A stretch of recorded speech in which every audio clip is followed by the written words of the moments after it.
नमस्कार, चार बड़ी खबर में आपका स्वागत है और मैं हूं आपके साथ काजल दुबे।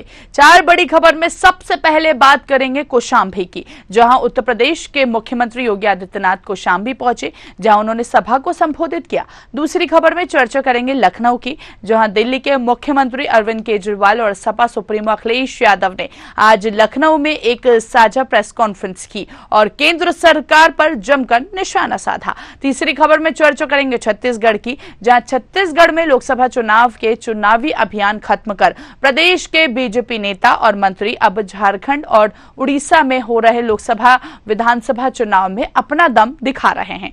और इसके साथ ही चौथी और आखिरी खबर में बात करेंगे केसरगंज की, जहां उत्तर प्रदेश की केसरगंज लोकसभा सीट पर सांसद ब्रजभूषण शरण सिंह की लोकप्रियता और भारतीय जनता पार्टी की प्रतिष्ठा दोनों दांव पर है। क्या है पूरी जानकारी जानेंगे इन्हीं खबरों में, तो आइए शुरू करते हैं चार बड़ी खबर।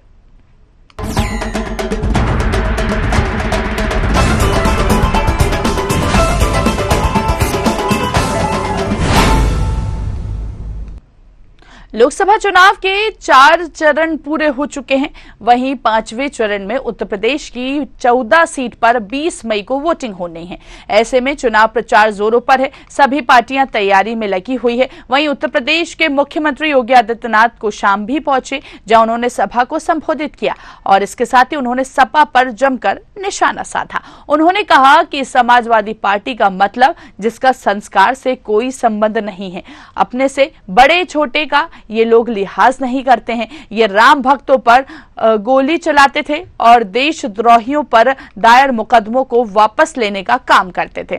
अगर इनके समय के कारनामे उजागर हो गए तो समाजवादी पार्टी के नेता कहीं मुंह दिखाने के लायक नहीं बचेंगे, चाहे प्रयागराज का माफिया हो या गाजीपुर का माफिया।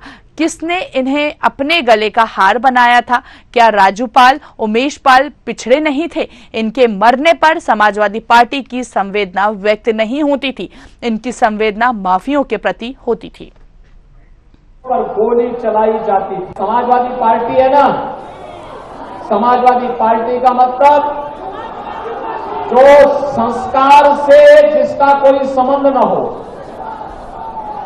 अपने से बड़े छोटे का लिहाज नहीं करते लोग, अपने से बड़ों को जबरदस्ती धक्का देके बाहर कर देते हैं। और यही नहीं, ये लोग ठीक उल्टा आचरण करते हैं।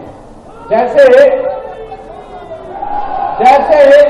राम भक्तों पर गोली चलाते थे और देशद्रोहियों पर दायर मुकदमों को वापस लेने का काम करते थे। गरीब के समय में भूखों मरता था, किसान आत्महत्या करता था, नौजवान की नौकरी पे सेंध लगाते थे। और बहनों और भाइयों, दूसरी तरफ इनके द्वारा राम भक्तों पर गोली चलाई जाती थी। इनके समय के कारनामे अगर उजागर हो जाए तो समाजवादी पार्टी के नेता कहीं मुंह दिखाने के लायक नहीं बचेंगे। समाजवादी देखिए, कौशांबी पहुंचे उत्तर प्रदेश के मुख्यमंत्री योगी आदित्यनाथ, जहां उन्होंने समाजवादी पार्टी पर जमकर बरसते हुए वो कहीं ना कहीं नजर आए। चलिए, ज्यादा बातचीत करेंगे और इस खबर की अधिक जानकारी के लिए सहयोगी अनूप का रुख करेंगे, हमारे साथ लाइव जुड़ चुके हैं। अनूप, मुख्यमंत्री योगी आदित्यनाथ कौशांबी पहुंचे, एक बड़ी जनसभा का आयोजन हुआ वहां पर, जहां पर वो सपा पर गरजते हुए नजर आए। तो सपा की हालत अब इस कदर हो गई है, क्या सपा संस्कार विहीन हो गई है क्या वाकई? जी काजल, देखिए आपको बता दें कि उत्तर प्रदेश में, खास करके पूरे देश में जो चुनाव चल रहा है, 4 चरण पूरे हो चुके हैं। युवावस्था की तरफ अब जो चुनाव बढ़ गया है, 3 चरण बाकी है। लगातार सभी राजनीतिक दलों की जो एक दूसरे पर आरोप प्रत्यारोप का दौर चल रहा है। सभी राजनीतिक दल अपना पूरा जोर लगाए हुए हैं। लगातार जो है रैलियां हो रही, रोड शो हो रही हैं, इंडी गठबंधन हो या एनडीए गठबंधन हो। आज आपको बता दें, कौशांबी में मुख्यमंत्री योगी आदित्यनाथ ने एक जनसभा में समाजवादी पार्टी को घेरने का पूरा घेरा। उन्होंने कहा कि समाजवादी पार्टी संस्कार विहीन पार्टी हो गई है, ये अपने से बड़ों का सम्मान नहीं करते, औरंगजेब के नक्शे कदम पे चलते हैं। साथ ही साथ उन्होंने कहा कि जिस तरीके से समाजवादी पार्टी सरकार में गुंडों और माफियाओं का बोलबाला था, प्रयागराज और गाजीपुर के माफियाओं को गले लगाया जाता था, उनको प्रश्रय देने का काम किया जाता था। साथ ही उन्होंने कहा कि जिस तरीके से गुंडागर्दी बढ़ी थी, देशद्रोहियों के मुकदमे वापस लिए जाते थे, तो समाजवादी पार्टी को किसी भी बात पर कोई अधिकार नहीं है। इसके साथ साथ उन्होंने ये भी कहा कि समाजवादी पार्टी में अक्सर करके तुष्टीकरण का कार्य किया जाता है, चाहे वो माफियाओं के मामले में हो, चाहे वो बेरोजगारी के मामले हो। जिस तरीके से एक ही 4 जिलों के लोगों को वहां पे नौकरी दिया जाता था, कुछ लोगों को जो नौकरियां होते थे उसमें पैसा चलता था, इस तरीके से बहुत सारे आरोप लगाए। साथ साथ उन्होंने ये भी कहा कि जो माफिया जेल में सरकार चलाते हैं उनको प्रश्रय दिया जाता था, उनको पावर दी जाती थी, उनको सांसद विधायक बन के माननीय बनाया जाता था। तो इस तरीके से आपको बता दें कि इंडी गठबंधन और समाजवादी पार्टी पे खुलकर उन्होंने हमला बोला। साथ ही साथ संस्कार विहीन पार्टी का उन्होंने जो उन पे आरोप लगाया कि अपने पिता के रहते हुए उनको राष्ट्रीय अध्यक्ष पद से हटा दिया, चाचा को निर्वासित कर दिया, हालांकि चाचा बाद में उनकी पार्टी में है। तो इस तरीके से कई मामलों में आपको बता दें काजल की मुख्यमंत्री योगी आदित्यनाथ लगातार समाजवादी पार्टी पर हमलावर रहे, उन्होंने खुलकर इसका मुखर हमला किया। और इसके साथ साथ आपको बता दें कि इंडी गठबंधन को उन्होंने जो है आड़ो हाथ लेते हुए कहा कि जिस तरीके से केजरीवाल हमेशा कहते थे कि हम कांग्रेस के साथ कोई अलायंस नहीं करेंगे। ठीक है अनूप, आपकी आवाज हम तक नहीं पहुंच पा रही है, वापस आपका रुख करेंगे। तो देखिए कहीं ना कहीं सीएम ने सभा को संबोधित किया, समाजवादी पार्टी पर जमकर उन्होंने निशाना साधा। 20 मई को वोटिंग होनी है, उत्तर प्रदेश की 14 सीट पर होनी है और ऐसे में चुनाव प्रचार भी जोरों पर बीजेपी करती हुई नजर आ रही है। अनूप, आप मुझे सुन पा रहे हैं? जी काजल, मैं सुन पा रहा हूं। अपनी बात पूरी कीजिए।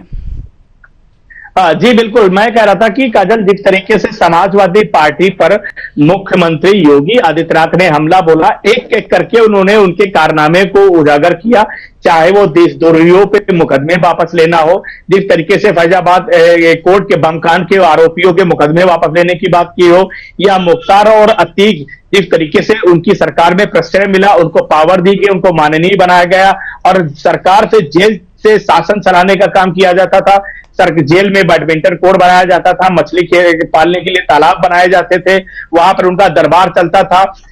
जब उनका एनकाउंटर किया गया, इसके बाद उनके घर फातिया पढ़ने की बात हुई, फातिया पढ़ने जाते हैं जबकि किसी राष्ट्रभक्त के यहां नहीं जाते हैं। राम मंदिर पे कारसेवकों पर गोली चलाने का आरोप लगाया कि संस्कार विहीन पार्टी है, राम को नहीं मानते हैं, कृष्ण को नहीं मानते, किसी ईश्वर को नहीं मानते हैं और हमेशा तुष्टीकरण की राजनीति करते हैं। मंदिर नहीं जाएंगे लेकिन मस्जिद में जरूर जाएंगे, आप दुर्गा पूजा में नहीं जाएंगे लेकिन जो है नमाज में जरूर जाएंगे। तो इस तरीके से अफ्तारी में जरूर आएंगे। लगातार कई सारे जो है इल्जाम मुख्यमंत्री योगी आदित्यनाथ ने अखिलेश पे लगाए। साथ ही साथ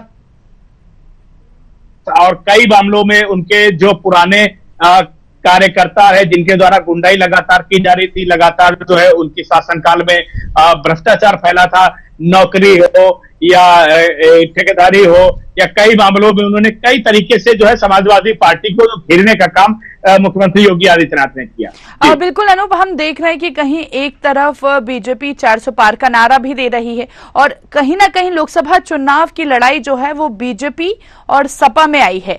तो अब ऐसे में समाजवादी पार्टी भी या इंडिया गठबंधन की बात करें मिलाकर 79 का जिक्र कर रही है। आखिर दोनों पार्टी के दावों में कितनी सच्चाई नजर आ रही है?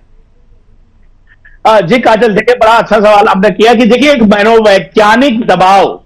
मनोवैज्ञानिक दबाव की बात आपने सुना होगा कि समाजवादी पार्टी हो चाहे भारतीय जनता पार्टी पहले ही दिन से 370 और 400 पार का नारा दे रही है। वही समाजवादी पार्टी अब मनोवैज्ञानिक दबाव बनाते हुए आपको बता दें कि 200 पार, 200 के अंदर, 250 के अंदर की बात की जा रही है। तो ये एक मनोवैज्ञानिक दबाव है जो एक दूसरे पे बनाने का पूरा प्रयास किया जा रहा है।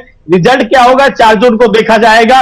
लेकिन आपको बता दें कि इंडी गठबंधन चाहे वो कांग्रेस हो, समाजवादी पार्टी हो और आपके केजरीवाल ने जहां पर कहा प्रेस कॉन्फ्रेंस में कि उनकी 200 सीट नहीं आ रही है, वहीं पर अखिलेश यादव कह रहे हैं कि 200 से कम आ रही है। तो इस तरीके से मनोवैज्ञानिक दबाव है ये बनाने का पूरा कार्य किया जा रहा है। कह सकते हैं कि चुनाव में साम दाम दंड भेद सभी कह सकते हैं कि जो नीतियां अपनाई जा रही हैं, चाहे वो मानसिक मनोवैज्ञानिक बात हो, चाहे वो करप्शन को उजागर करने की बात हो, मुस्लिम तुष्टीकरण की बात हो, आरक्षण के मुद्दे पे घेरने की बात हो। अब तो आपको बता दें कि इंडी गठबंधन के जो कांग्रेस के राष्ट्रीय अध्यक्ष मल्लिकार्जुन खड़गे ने एक बहुत बड़ा दांव चला है। उन्होंने 5 किलो राशन की जगह 10 किलो राशन कर दिया है। पैसा कहां से आएगा, करदाताओं के जेब पे क्या पड़ेगा, ये किसी को चिंता नहीं है। सिर्फ इसको चिंता है कि हमारी सरकार बन जाए। किस तरीके से लोगों के नेताओं के घरों में जो पैसे मिल रहे हैं उसका कोई जिक्र नहीं कर रहा है, अपने गिरबान में कोई झांक के नहीं देख रहा है, लेकिन एक दूसरे पर आरोप प्रत्यारोप जो जड़े जा रहे हैं वो बहुत तेजी के साथ हो रहे हैं। लगातार इंडी गठबंधन की प्रेस कॉन्फ्रेंस हो रही है। आम आदमी पार्टी की आज हुई, कल कांग्रेस की हुई थी। एनडीए गठबंधन भी लगातार अपने जो है सहयोगियों के साथ कर रहा है। आपको बता दें बनारस में प्रधानमंत्री नरेंद्र मोदी का रोड शो था, तो 12 प्रदेश के मुख्यमंत्री उसमें शामिल, राष्ट्रीय अध्यक्ष शामिल हुए थे, साथ साथ आपको बता दें गृह मंत्री शामिल हुए, मंत्री शामिल हुए थे। एक बड़ा कह सकते चुनाव मोड़ पे चला गया है। इस वक्त आरोप प्रत्यारोप को जो तीर चल रहे हैं ना, जो ब्रह्मास्त्र चलाए जा रहे हैं एक दूसरे पर, वो अपने आप में देखने और सुनने को मिल रहे हैं लगातार। बिल्कुल अनूप, कुल मिलाकर देखें तो सभी पार्टियां अपनी अपनी गारंटी तो दे रही हैं। आखिर ये गारंटी सच में कितनी तब्दील होती है ये तो 4 जून को ही पता चलेगा। बिल्कुल अनूप, आप हमारे साथ बने रहिए, आगे आपसे जिक्र करेंगे। तो बता दें कि यहां पर उत्तर प्रदेश के मुख्यमंत्री योगी आदित्यनाथ ने समाजवादी पार्टी पर जमकर निशाना साधा और वहीं हम देख रहे हैं कि लगातार आरोप प्रत्यारोप का दौर भी देखने को मिल रहा है। चलिए अब आगे बढ़ेंगे, अगली खबर की ओर रुख करेंगे। दिल्ली के मुख्यमंत्री अरविंद केजरीवाल और सपा सुप्रीमो अखिलेश यादव ने आज लखनऊ में एक प्रेस कॉन्फ्रेंस की और केंद्र सरकार पर जमकर निशाना साधा। प्रेस कॉन्फ्रेंस को संबोधित करते हुए अरविंद केजरीवाल ने कहा कि इस चुनाव में बीजेपी की 220 से भी कम सीटें आने जा रही है और हर जगह इनकी सीटें कम हो रही हैं। इंडिया गठबंधन सरकार बना रही है। केजरीवाल ने कहा प्रधानमंत्री नरेंद्र मोदी ने ऐसा नहीं कहा कि वे 75 साल की उम्र में इस्तीफा नहीं देंगे। पीएम मोदी का ये नियम उन्हीं की ओर से बनाया गया है। केजरीवाल ने कहा कि उन्हें उम्मीद है कि वे अपने नियम को फॉलो करेंगे, नहीं तो लोग कहेंगे कि पीएम मोदी ने ये नियम लाल कृष्ण आडवाणी को हटाने के लिए बनाया था। साथ ही कहा कि जब उन्होंने कहा था कि सीएम योगी को हटा दिया जाएगा, इस पर किसी बीजेपी नेता की टिप्पणी नहीं सामने आई है। उनका हटना अब लगभग तय है। मुझे पूरी उम्मीद है कि मोदी जी, बड़ी बात यह है कि मोदी जी ने ऐसा नहीं कहा कि मैं 75 साल पे इस्तीफा नहीं दूंगा, मैं रिटायर नहीं होऊंगा।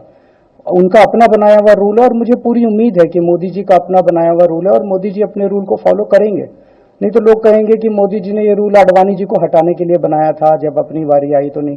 तो मोदी जी इस रूल का फॉलो करेंगे, ये पूरा यकीन है देश के लोगों को कि उन्होंने खुद रूल बनाया तो खुद फॉलो करेंगे। दूसरी बड़ी बात जो हुई कि जब मैंने कहा कि योगी आदित्यनाथ जी को 2 महीने में हटा दिया जाएगा, इस पे अभी तक भाजपा के किसी नेता की टिप्पणी नहीं आई है। 4 दिन हो गए, इसका मतलब ये तो कंफर्म करता है कि उन्होंने पूरी प्लानिंग कर ली है और उनके पक्ष में कोई बोलने के लिए तैयार नहीं है योगी आदित्यनाथ जी के। तो उनका हटना अब लगभग तय है। बड़ी बात यह है कि चलिए ज्यादा बातचीत करेंगे इस खबर की अधिक जानकारी के लिए अनूप का रुख करेंगे। लगातार हमारे साथ सहयोगी लाइव बने हुए हैं। अनूप, केजरीवाल के दावे में आखिर कितनी सच्चाई है? क्या वाकई ये नियम आडवाणी के लिए बनाया गया?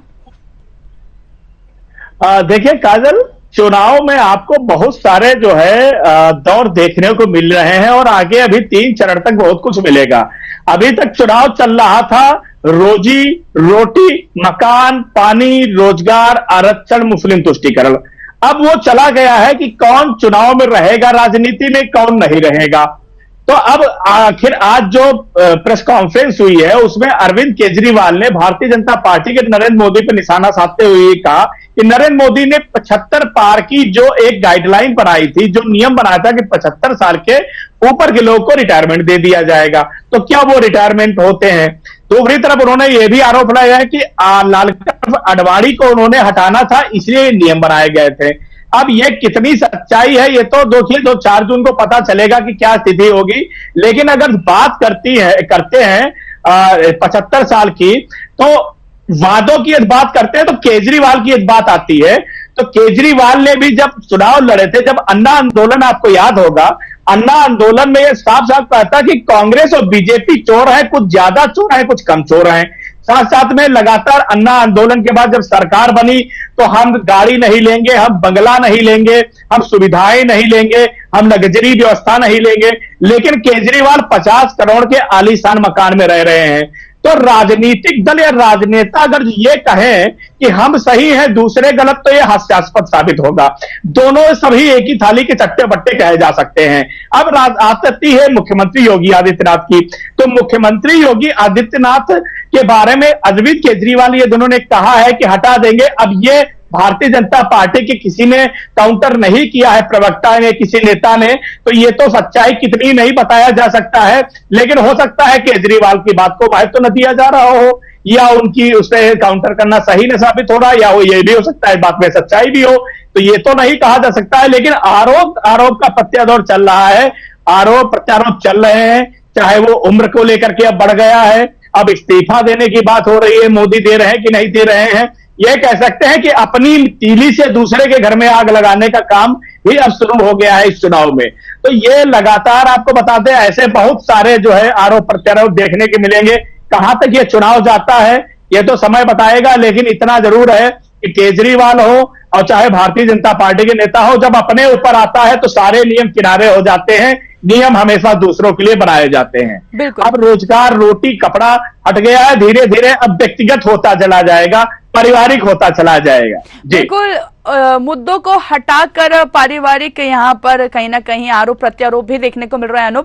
अगर बात करें एज के क्राइटेरिया की, तो एज का जो क्राइटेरिया जो बीजेपी ने तय किया था, आखिर उस पर बीजेपी कायम क्यों नहीं रह सकी? जी काजल, बिल्कुल आप सही कह रही हैं। देखिए, अगर जो नियम बनते हैं तो सबसे पहले खुद को पालन करना चाहिए। अब देखिए, अभी तो नरेंद्र मोदी 74 साल के 73 साल के करीब 75 की क्राइटेरिया को नहीं पार किए हैं। समय बताएगा कि 75 साल के बाद 2027 तक प्रधानमंत्री नरेंद्र मोदी संन्यास लेते हैं या नहीं लेते हैं, या किसी को अपनी बागडोर सौंपते हैं, तो ये तो अभी नहीं कहा जा सकता है, क्योंकि अभी समय नहीं पूरा हुआ है। लेकिन अगर ये नियम बनाया गया है तो ये नियम का जरूर पालन होना चाहिए। वो नियम केवल अपने लिए नहीं बन सकता है। नियम किसने बनाए? नरेंद्र मोदी ने बनाए, या भारतीय जनता पार्टी के संग बनाए, या किसके लिए बनाए गए हैं? ये तो अलग अलग सब लोग अपने अपने हिसाब से परिभाषित करते हैं। लाल कृष्ण आडवाणी की बात की जाए तो लाल कृष्ण आडवाणी समय के साथ उम्र भी उनकी हो रही थी और 80 के करीब करीब पहुंच रहे थे, और इसके साथ साथ वृद्ध भी हो रहे थे, बीमार भी रह रहे थे। इच्छाएं सभी की रहती है कि अपने जीवन काल में राजनीति के चरम पे पहुंचे, और चरम प्रधानमंत्री का पद सबसे बड़ा पद माना जाता है। राष्ट्रपति प्रधानमंत्री हर कोई बनना चाहता है, तो उनकी इच्छाएं पूरी नहीं हुई, या कह सकते हैं उनको सामने करके किया जा रहा है।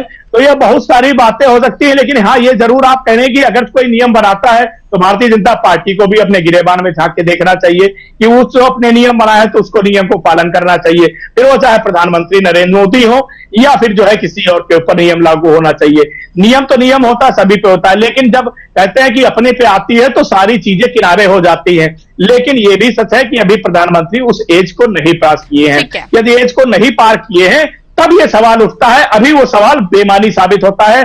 अभी अगर चुनाव लड़ा जाए तो मुद्दा बेरोजगारी होना चाहिए, आर्थिक व्यवस्था होनी चाहिए, सुरक्षा होनी चाहिए, गरीबों को किस तरीके से बाहर लाना चाहिए, किसानों की आय कैसी दोगुनी करनी चाहिए, साथ साथ भ्रष्टाचार को कैसे खत्म करना चाहिए, अभी इस पे बात की जानी चाहिए। चलिए ठीक है, बहुत बहुत शुक्रिया अनूप, हम तक जानकारी पहुंचाने के लिए, हमसे तमाम मुद्दों पर बातचीत करने के लिए। तो देखिए, यहाँ पर प्रेस कॉन्फ्रेंस हुई जिसमें सीएम केजरीवाल के साथ ही साथ अखिलेश यादव भी शिरकत करते हुए नजर आए, और इस बीच दोनों ही पार्टी ने केंद्र सरकार पर जमकर निशाना साधा। आगे बढ़ेंगे, अगली खबर की ओर करेंगे। अब बात करेंगे छत्तीसगढ़ की। छत्तीसगढ़ में लोकसभा चुनाव के चुनावी अभियान खत्म कर प्रदेश के बीजेपी नेता मंत्री अब झारखंड और उड़ीसा में हो रहे लोकसभा विधानसभा चुनाव में अपना दम दिखा रहे हैं। झारखंड में लोकसभा चुनाव के 5वें चरण में जतरा के समेत कई संसदीय सीट शामिल हैं, और इनमें से हर एक संसदीय क्षेत्र डेमोग्राफिक्स, कल्चर, सामाजिक आर्थिक फैक्टर का एक मिक्स प्रतीक है। और 2024 के लोकसभा चुनाव में झारखंड में एनडीए और विपक्षी इंडिया गुट के बीच आमने सामने की टक्कर देखने को मिल रही है। मुख्यमंत्री विष्णुदेव साय, प्रदेश भाजपा के अध्यक्ष किरण सिंह देव, मंत्री ब्रजमोहन अग्रवाल, केदार कश्यप, संगठन के महामंत्री पवन साय और संजय श्रीवास्तव जैसे नेताओं ने उड़ीसा और झारखंड के प्रवास का दौरा किया। झारखंड और उड़ीसा में हो रहे लोकसभा विधानसभा चुनाव में प्रदेश के नेता मंत्री सभाएं कर रहे हैं, इस दौरान रोड शो कर रहे हैं और पार्टी के नेताओं की बैठक लेकर सीटें जीतने की रणनीति भी तैयार कर रहे हैं। आज प्रदेश के मुख्यमंत्री विष्णुदेव साय उड़ीसा के कई क्षेत्र का दौरा करते हुए भी नजर आ रहे हैं और इस बीच बड़ी जनसभा को भी संबोधित कर रहे हैं।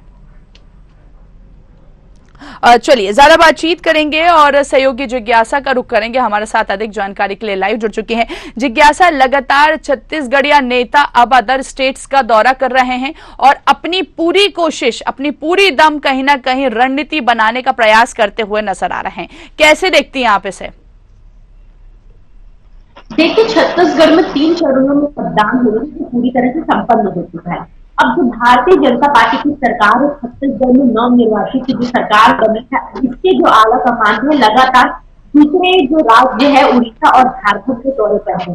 बात करें भारतीय जनता पार्टी की तो उड़ीसा में भी चुनाव होने वाले हैं और उड़ीसा के चुनाव में जो है बहुत महत्वपूर्ण भूमिका निभा रही भारतीय जनता पार्टी जो छत्तीसगढ़ की विष्णुदेव साय सरकार है। वो विष्णुदेव साय सरकार के प्रदेश अध्यक्ष किरण सिंह देव और महामंत्री Sanjay Shrivastava, deputy CM Arun Sao, deputy CM Vijay Sharma ये लगातार जो उड़ीसा और झारखंड के दौरे पर है, जो लगातार जनसभाएं और रोड शो कर रहे हैं। मुख्यमंत्री विष्णुदेव साय जो खुद पिछले 11 दिनों से उड़ीसा के दौरे पर रहे थे, जिन्होंने बड़ी बड़ी जनसभाएं और रोड शो को संबोधित किया।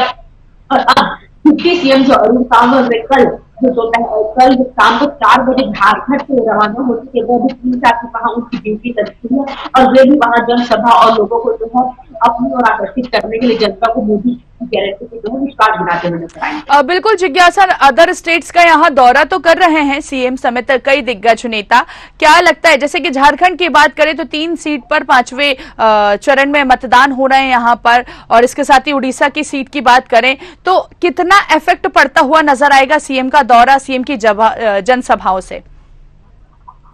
देखिए, जब विधानसभा चुनाव था तो पूरी तरह से जो सत्ता थी वो कांग्रेस पार्टी की होती, लेकिन जिस तरह से अचानक से सत्ता परिवर्तन है वो अविश्वसनीय थी। तो जिस तरह से भारतीय जनता पार्टी ने छत्तीसगढ़ में अपनी सरकार बनाई और इसके आला कमान जो हम नरेंद्र मोदी की बात करें, अमित शाह की बात करें, उनका जो छत्तीसगढ़ पर नियंत्रण रहा है और छत्तीसगढ़ में जिस तरह से उन्होंने पकड़ दिखाई और विष्णुदेव साय की सरकार बनी है, उस हिसाब से जो विष्णुदेव साय की जो मंत्रिमंडल है वो लगातार उड़ीसा और झारखंड के दौरे पर है। वे लगातार बड़ी बड़ी जनसभाओं को संबोधित करे, जनता से वार्तालाप करे, जनता से मिल रहे और मोदी की गारंटी गिना रहे हैं। तो इससे साफ जाहिर होता है कि एक बड़ा प्रभाव जो है उड़ीसा और झारखंड में छत्तीसगढ़ के आला कमान के दौरा का जो है पड़ सकता है और काफी अच्छी वोट जो है भारतीय जनता पार्टी को उड़ीसा और झारखंड में मिल सकती है। ठीक है, चलिए बहुत बहुत शुक्रिया जिज्ञासा हमसे बातचीत करने के लिए और इसके साथ ही इस खबर की अधिक जानकारी के लिए। आगे बढ़ेंगे अगली खबर की ओर रुख करेंगे। अब बात करेंगे उत्तर प्रदेश की, जहां उत्तर प्रदेश की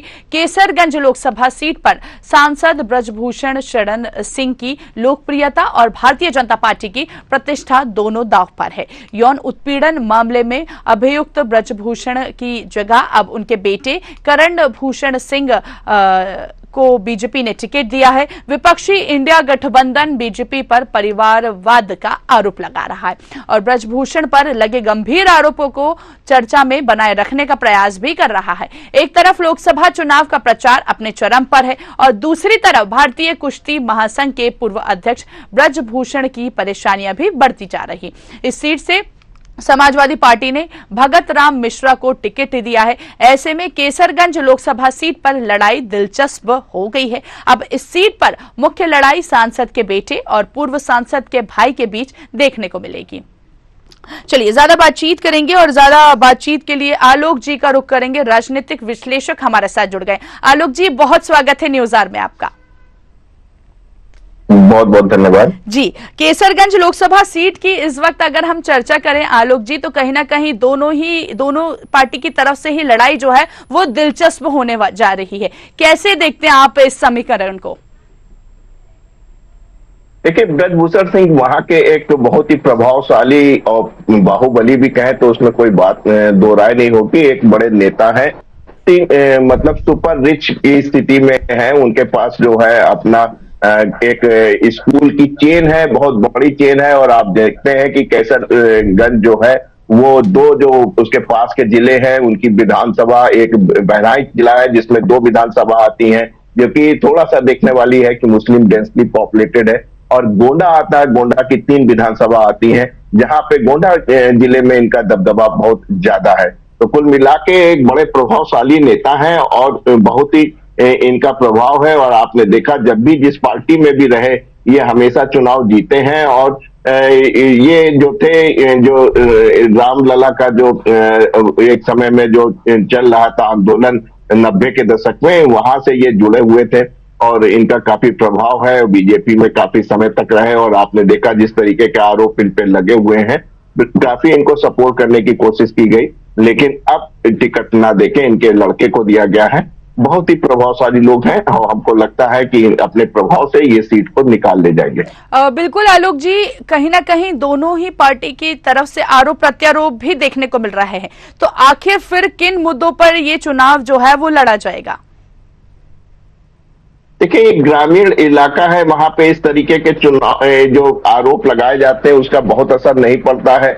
जो एक सिस्टम बन जाता है, जो एक चीजें बन जाती, वहां वर्षों से चले आए हैं, राज खानदान के हैं, अपना इनके पास बहुत बड़ा सा महल है, 50 गाड़ियां हैं और आप कह सकते हैं कि हेलीकॉप्टर्स भी इनके पास है। तो कुल मिला के देखा जाए ये बहुत ही सुपर रिच श्रेणी में आते हैं। और जिस तरीके से आपने ग्रामीण में देखा है कि लोगों तो अपने व्यक्तिगत एहसान को मानते हैं, क्योंकि इनके पास एक स्कूल की चेन है। अगर ये कहना अनुचित होगा कि कोई भी अगर स्कूल होगा तो कहीं ना कहीं ब्रजभूषण सिंह की कृपा होगी। तो ऐसे में इनके पास अपनी जो मेन पावर्स है, इनके पास जो अपने काम करने के तरीके हैं वो काफी ज्यादा है और मजबूत है और इनका प्रभाव उस क्षेत्र में काफी है, गोंडा क्षेत्र में विशेषकर ज्यादा है। तो ऐसे में जिस तरीके से आपने देखा था कि पिछली बार बसपा और सपा दोनों मिलकर लड़ी थी, तब भी आपने देखा था जीत के अंतर में 26% का जो अंतर आपको दिखाई दिया था। तो 26% का अंतर बहुत बड़ा अंतर होता है, 2019 के चुनाव में देखा है। हाँ, इस बार थोड़ी सी स्थिति जो है बदली सी नजर आएगी, लेकिन हमें नहीं लगता कि जो ग्रामीण क्षेत्र है, जो ग्रामीण क्षेत्र का वोटर्स है, उस पर इस तरीके की इनके ऊपर जो आरोप लग रहे हैं या जो चार्जशीट दाखिल हुई है उसका कोई असर जो है जमीनी हकीकत में दिखाई पड़ेगा। बिल्कुल आलोक जी, अब देखने वाली बात ये होगी कि आखिर इसका असर कितना देखने को मिलता है, ये 4 जून को पता चलेगा। बहुत बहुत शुक्रिया आलोक जी हमसे बातचीत करने के लिए।